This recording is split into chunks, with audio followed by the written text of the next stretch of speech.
नमस्कार. आज दरवर्षीप्रमाणे यंदाही आमच्या निवासस्थानी गणपती बाप्पांचं आगमन झालेलं आहे. मोठ्या उत्साहामध्ये आनंदामध्ये आम्हा सर्व चव्हाण कुटुंबियांनी गणरायाचं स्वागत केलं.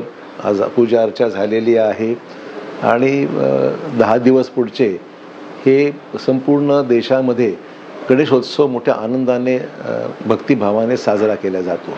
त्याचप्रमाणे आमच्याही घरामध्ये 10 दिवस उत्साहाचं वातावरण नेहमीच असतं, पण आनंदाचं वातावरण आहे, उत्साहाचं वातावरण आहे. बाप्पांची पूजा अर्चा सकाळ संध्याकाळ रोज होत असते. मी, माझी मुलगी आमदार श्रीजया चव्हाण, माझी पत्नी अमिता, माझी दुसरी मुलगी सुजया, आम्ही सर्व मिळून आम्ही गणपती दरवर्षी घरात स्थापना करतो आणि पूजा अर्चा होत असते आणि खूप सगळीकडे जाणं येणं होत असतं. लोकांच्या भेटीगाठी होतात. इतरांच्याही घरी गणपतीला जाऊन त्या ठिकाणी भेट द्यायची सुद्धा पद्धत राहिलेली आहे. त्यामुळे जी परंपरा आईवडिलांनी सुरू केली होती, माझे वडील शंकरराव चव्हाण, माझी आई कुसुम, या दोघांनी ती परंपरा आम्ही आजही कायम ठेवलेली आहे. दरवर्षीप्रमाणे आमचं हाही म्हणजे ईश्वरचरणी प्रार्थना नेहमीच असते की समस्त सामान्य माणसाचं सर्वांचंच कल्याण व्हावं, सर्वांची संकट दूर व्हावी, सुख समृद्धी सर्वांच्या घरी नांदावी, अशाच पद्धतीची प्रार्थना गणपतीजवळ आम्ही सर्वच करत असतो.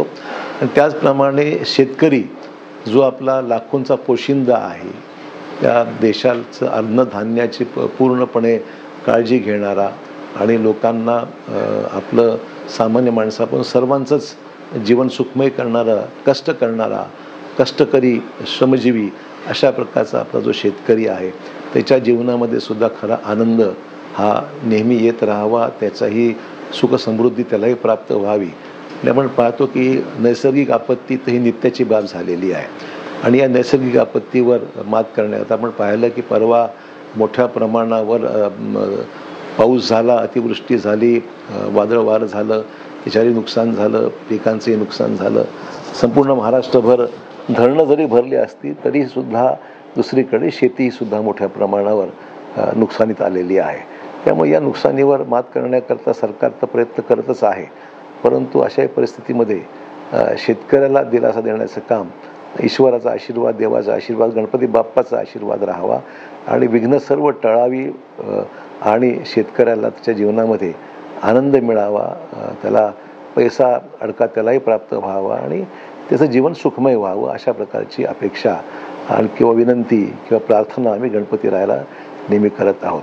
देशाच्या जागतिक पातळीवर युद्धाचं वातावरण आपण पाहिलं आहे. आपण ऑपरेशन सिंदूरच्या माध्यमातून आपला प्रतिकार आपण केलेला आहे आणि पहलगाममध्ये जे लोक मृत्युमुखी पडली अतिरेक्यांच्या कारवायामुळे, त्यांच्याही कुटुंबामध्ये आजचा हा दिवस मी समजू शकतो की त्यांच्या दुःख, त्यांच्या वेदना, त्यांच्या सगळ्या आठवणी हे लक्षात जर घेतल्या तर त्यांच्याही जीवनामध्ये शांतता, सुख आणि या सगळ्या संकटावर मात करण्याकरता शक्ती ईश्वराने बाप्पाने द्यावी आणि देशावरची संकट येणारी जी इतर देशांकडून किंवा इतर आपल्या विरोधकांकडून तर तीसुद्धा आपल्याला कशी परतवून लावता येतील आणि देश कसा एक संघटित राहता येईल, एकसंघ ठेवता येईल, याकरता बाप्पांचे आशीर्वाद, प्रयत्नांची पराकाष्ठा आपण करतच आहोत.